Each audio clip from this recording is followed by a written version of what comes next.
Friends, Radhe Radhe. आज कर लेते हैं पैंट की कटिंग और इतना आसान तरीका बताऊंगी कि बहुत ही आसान तरीका, कोई भी बिगनर्स बना लेगा इसको। चलिए, ये हमारा है 2 मीटर कपड़ा। इसको मैंने डबल फोल्ड करके ऐसे खुली साइड अपनी साइड रखी है और बंद साइड उस साइड है, और इसको स्केल उठाएंगे और सीधा निशान कर लेंगे। वैसे मेरा निशान सीधा ही है, पर फिर भी अगर कपड़ा टेढ़ा मेढ़ा ना हो उसके लिए निशान को सीधा करना ज़रूरी है। तो मैंने लगा लिया है यहाँ सीधा निशान। अब देखिए, जितनी भी आपको लेंथ रखनी है, 35, 36, 37, 38, 39 सबका सेम नाप आएगा। और जितने भी हिप हैं उनका सबका सेम यहाँ मैं बताऊँगी, और जिसका अलग होगा उसका भी बताऊँगी। तो देखिए, यहाँ तक 50 हिप हैं। जब तक का मेजरमेंट सेम रहेगा, अगर 50 से ज़्यादा हिप हैं तो उसका भी मैं साथ साथ बताती जाऊंगी। तो देखिए, लेंथ ले लेते हैं। जितनी भी आपको तैयार रखनी है, मैं रिपीट कर रही हूँ, जितनी भी आपको तैयार रखनी है उसमें 1 इंच आगे की साइड निकाल देना। जहाँ हमने लाइन सीधी की है उस साइड से 1 इंच आगे की साइड निकालने के बाद हम निशान लगाएंगे लेंथ का। तो लेंथ है 37 इंच। ये जो निशान है इससे आगे निकाल लेंगे और एक लेंथ का निशान लगा लेंगे। जहाँ भी 37 आ रहा है वहाँ पे आपकी लेंथ कितनी भी हो, कोई उससे ज़्यादा फर्क नहीं पड़ता है, कटिंग सेम होगी। और इधर का मैं बता देती हूँ, इधर का इस यहाँ से 1.5 इंच छोड़ के फिर लगाना। अगर कपड़ा ज़्यादा, मतलब आपका पन्ना चौड़ा, तो मेरा तो बहुत चौड़ा है, फिर भी कोशिश करना इस कन्नी को हटाने की। और 1.5 इंच नहीं तो मतलब कम से कम 1 इंच छोड़ के फिर निशान लगाना आपको। मैं यहाँ लगा रही हूँ 1.5 इंच। सभी जगह निशान लगा लेंगे और इस लाइन को सीधा कर देंगे सीधी वाली स्केल से। इसको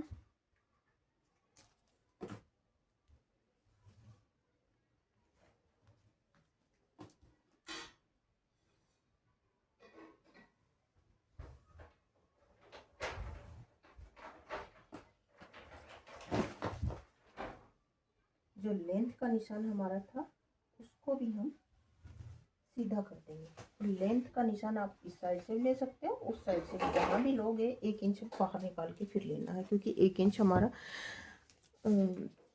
बेल्ट लगेगा। और ये वाली पैंट बन रही है, आगे की साइड बेल्ट होगा और पीछे की साइड इलास्टिक होगी। अब देखिए, जितना जैसा मैं बता रही हूँ सेम वैसा ही अपना मेजरमेंट रखना। फोल्ड करने के लिए भी यहाँ से ले लेना है। ये तो हमारी लंबाई होगी और उसके लिए फोल्ड करने के लिए मैं ले रही हूँ 2.5 इंच एक्स्ट्रा। नीचे से बॉटम फोल्ड होगी हमारी, उसके लिए।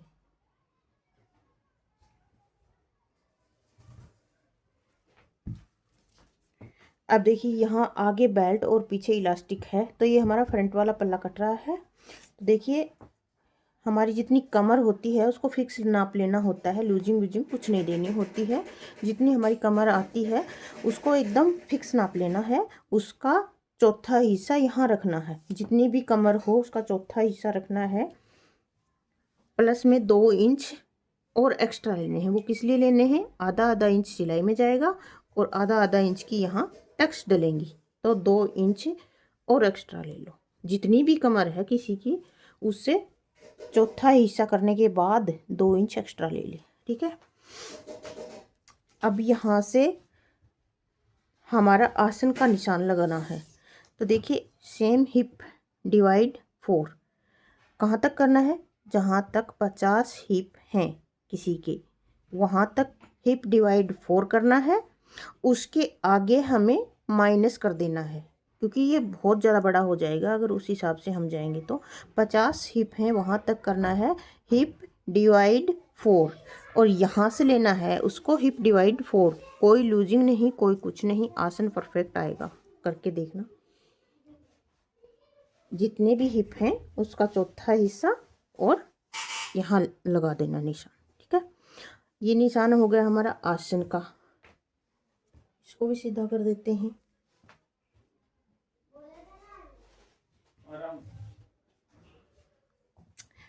अब यहाँ पे जहाँ क्रॉच एरिया का निशान आया है उसी पे हमें क्या करना है, थाई डिवाइड 2, यहाँ हिप डिवाइड 4 करके निशान आसन का लगाया है। अब क्या करना है, थाई डिवाइड 2, जितनी थाई है उसका दूसरा हिस्सा, मतलब 2 हिस्सों में डिवाइड करना है, थाई डिवाइड 2।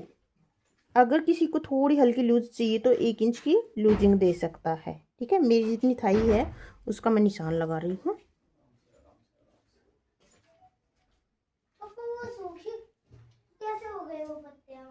और 1 इंच की लूजिंग दे रही हूँ। ठीक है, तो मैंने जितनी मेरी थाई थी उतना निशान लगा दिया है, 1 इंच की लूजिंग दे दी है। आपका जितना हो थाई का उसका निशान डिवाइड 2 करके लगाना है, 1 इंच की लूजिंग दे देनी है।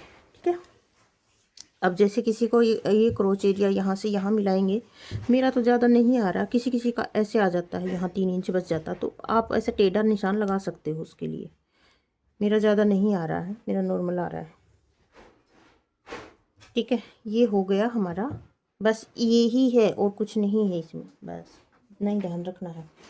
अब क्या करना है, ये जो थाई का निशान हमने लगाया था ना, ये वाला, इसको हम, और ये जो हम यहाँ से लाइन की थी, इसका हम सेंटर ले लेंगे। ठीक है,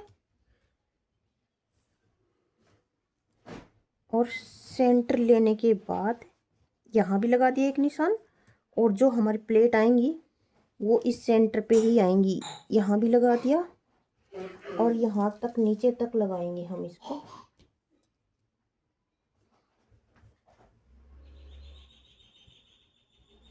यहाँ भी लगा दिया। ठीक है, और अब इन निशानों को मिला देना।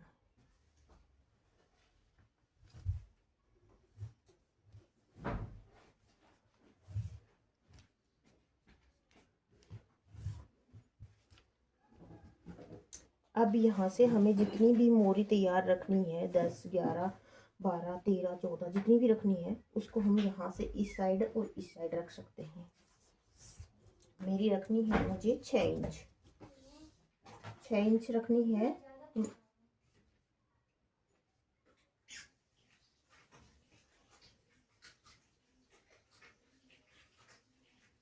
मुझे अपनी रखनी है 8 इंच, तो आधा यहाँ से 4 इंच इधर लूँगी और 4 इंच इधर लूँगी।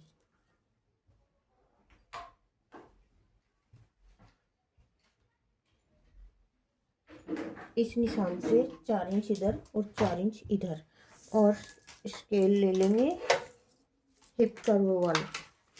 अब इसको यहाँ से यहाँ मिलाएंगे, जो ये थाई वाला निशान था इससे और इस तक ऐसे, और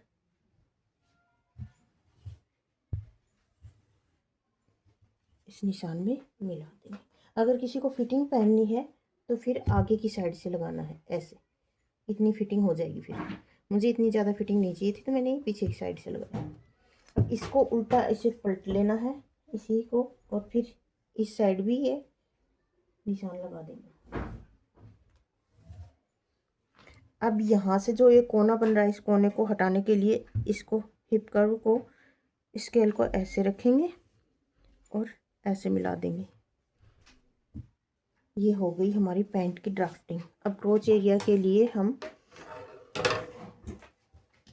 आप इसका भी यूज कर सकते हो, डायरेक्ट भी निशान लगा सकते हो। तो देखिए ऐसे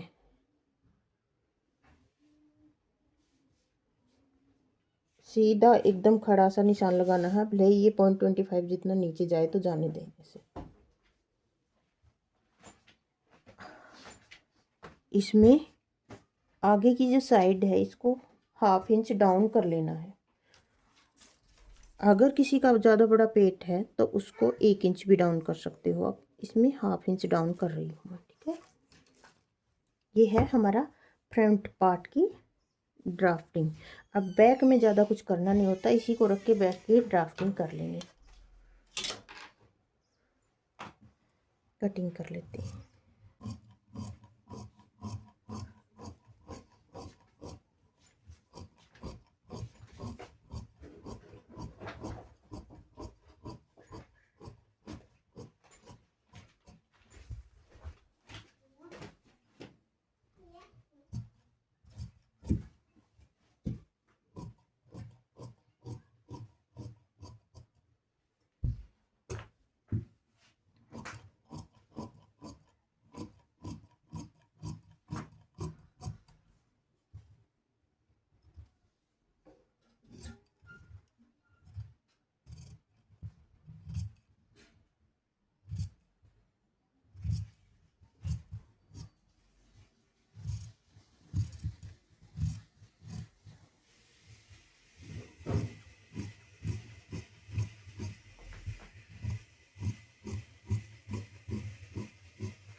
कपड़े को आगे खिसका लेंगे।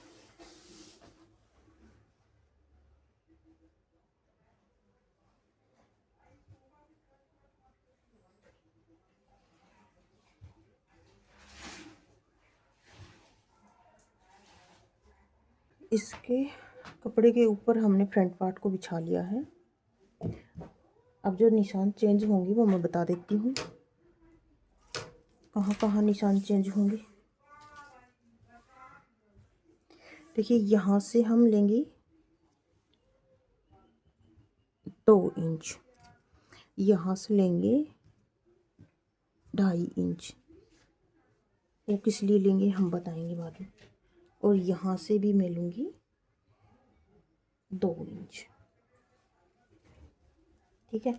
यहाँ से आप 1 भी ले सकते हैं, 2 भी ले सकते हैं, जितनी आपको चाहिए चौड़ाई उसके हिसाब से। अब ये 2 इंच किस लिए लिए हैं, इसमें हमारा मार्जिन भी आ जाएगा और हमारा बैक से फ्रंट पार्ट से बैक में ये चीज़ें, इसे यहाँ 2 इंच, यहाँ 2.5 इंच, ये 2.5 इंच, यहाँ किसी के हिप ज़्यादा होते हैं तो 3 इंच भी लेते हैं, यहाँ ज़्यादा कम हिप होते हैं तो यहाँ 1.5 इंच भी लेते हैं। तो उस हिसाब से यहाँ जैसे 36 हिप है वहाँ तक 1.5 इंच चलेगा, उससे ज़्यादा हिप है तो 2 2.5 इंच तक, और उससे भी ज़्यादा है तो 3 इंच, 50-55 हिप है तो यहाँ 3 इंच लेंगे हम। क्यों? क्योंकि हम बैठने उठने में ये कंफर्टेबल रहता है। अगर बैठते हैं तो ये नीचे नहीं जाएगा, फिर एकदम कंफर्टेबल रहेगा, इसलिए हम ये बढ़ा के लेते हैं। यहाँ सारे निशानों को आपस में मिला देंगे।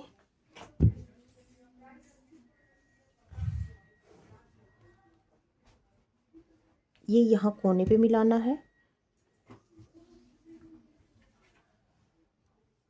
आप ऐसे भी मिला सकते हैं या लेग कर्व से भी आप ऐसे भी इसको मिला सकते हैं, जैसे ये ऐसे लेके।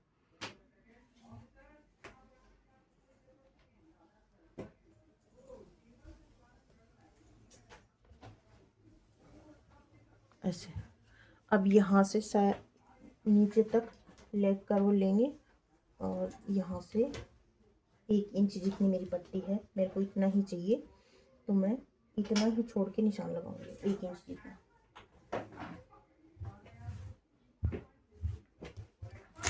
यहाँ से फिर वही हम फ्रेंच कर्व उठाएंगे और यहाँ से ऐसे सीधा खड़ा निशान दे देंगे। ये हो गई हमारी पैंट की कटिंग कर लेते हैं। इधर से कोई चेंज नहीं करना होता, इसमें जैसी है वैसी ही इधर से कटिंग हो जाती है इसी निशान पे।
ये हो गई हमारी पैंट की कटिंग। अब बेल्ट दोनों के अलग अलग निकलेंगे, बैक वाली का अलग निकलेगा और फ्रंट वाली का अलग से निकलेगा।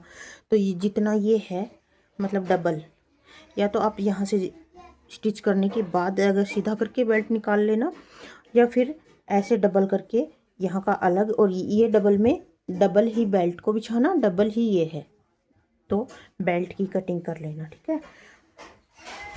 अगर पॉकेट लगाना चाहोगे तो पॉकेट के लिए निशान लगेंगे, वो भी मैं एक बार बता देती हूँ कैसे कैसे लगते हैं पॉकेट के लिए निशान। यहाँ से देखिए,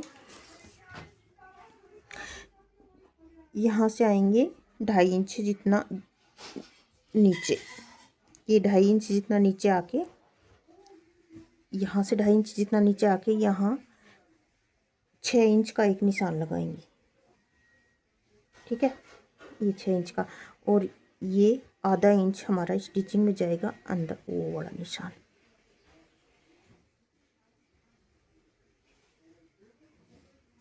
ये हमारा पॉकेट के निशान हो गए हैं। चाहो तो यहाँ कट भी लगा सकते हो आप। और पॉकेट कटेगी हमारी 6 इंच चौड़ी और 12 या 13 इंच लंबी। जैसे ये ऐसे 6 इंच जितनी तो यहाँ ऐसे चौड़ी कटेगी और 12-13 इंच जितनी लंबी कटेगी। ठीक है, तो ये हमारी पॉकेट की भी मैंने नॉर्मली सी कटिंग बता दी है। वीडियो पसंद आई तो प्लीज़ लाइक, शेयर और सब्सक्राइब ज़रूर कर लेना, ये बिल्कुल फ्री है। Thanks for watching.